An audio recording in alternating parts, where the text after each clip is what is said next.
हाल ही में एक बड़ा ट्रांसफॉर्मेटिव रिफॉर्म हुआ है, उसको लेकर कुछ लोगों को तरह तरह की आशंकाएं हैं। वह है अग्निपथ का, अग्निवीरों के संबंध में। मैं यह आश्वस्त करना चाहता हूं, बहुत सोच समझकर यह फैसला किया गया है। 4 महीने, 6 महीने, 8 महीने के अंदर यह फैसला नहीं किया गया है।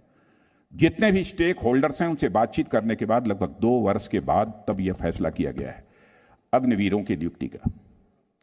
मैं जानता हूं जब कभी कोई स्कीम, नई स्कीम आती है, स्वाभाविक रूप से उसे लेकर तरह तरह की आशंकाएं लोगों के मन में रहती हैं। मैं लोगों की आशंकाओं को ऐसे रिजेक्ट नहीं करना चाहता कि उनको यह आशंका होनी ही नहीं चाहिए, लेकिन मैं दावे के साथ कह सकता हूं उनकी आशंकाओं का कि यह सब सारी चर्चा पहले भी हो चुकी है और अंततोगत्वा जो भी चैलेंजेज इसमें आने की संभावनाएं थी उनका भी इसमें निराकरण किया गया है, मैं इतना कह सकता हूं। और रक्षा क्षेत्र का इसे मैं एक मेजर ट्रांसफॉर्मेटिव रिफॉर्म मानता हूं और इससे आर्म्ड फोर्सेस के रिक्रूटमेंट की पूरी प्रोसेस में एक क्रांतिकारी बदलाव होगा, ऐसा मेरा मानना है।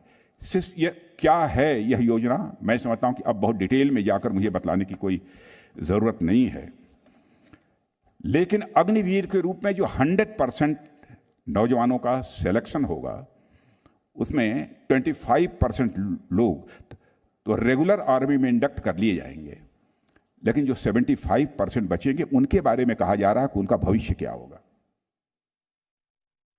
मैं यह आश्वस्त करना चाहता हूं कि 75% पूरे के पूरे जाना चाहते हैं, नौकरी करना चाहते हैं, कोई जॉब चाहते हैं, प्राइवेट जॉब चाहते हैं, उनके लिए भी गवर्नमेंट ने प्लानिंग की है।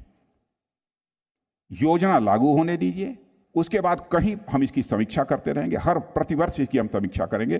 कहीं भी कोई खामी होगी, कहीं कोई चैलेंज आएगा तो हम उसका मुकाबला करेंगे, उसको हम दूर करने की कोशिश करेंगे। यह हमारी गवर्नमेंट का यह संकल्प है। लेकिन तरह तरह की आशंकाएं पैदा करके लोगों को गुमराह करना, अभी आपने देखा होगा होम मिनिस्ट्री ने भी घोषित किया है कि हम पैरामिलिट्री फोर्सेस में अपने जवानों को रखेंगे। प्राइवेट इंडस्ट्रीज ने भी कहा है कि हमारे यहां प्रायोरिटी मिलेगी, जॉब के मामले में हमारे अग्निवीर के जवानों को मिलेगी। कोई कहता साहब 4 साल का समय गुजर जाएगा, उसके बाद गवर्नमेंट जॉब की गारंटी क्या होगी? मैं कहता हूं करोड़ों रुपया खर्च करके मेडिकल की पढ़ाई पढ़ते हैं, करोड़ों रुपया खर्च करके बीटेक की और एमटेक की लोग डिग्री हासिल करते हैं। क्या इस बात की गारंटी रहती है कि उन्हें गवर्नमेंट जॉब मिल जाएगा? तर्क के लिए तर्क नहीं दिया जाना चाहिए।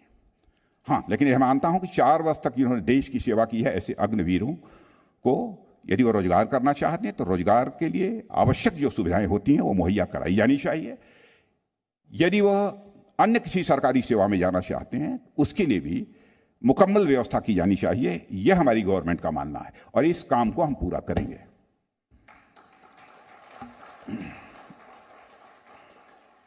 अब इस स्कीम के बहुत डिटेल में मैं जाने की आवश्यकता नहीं समझता हूं और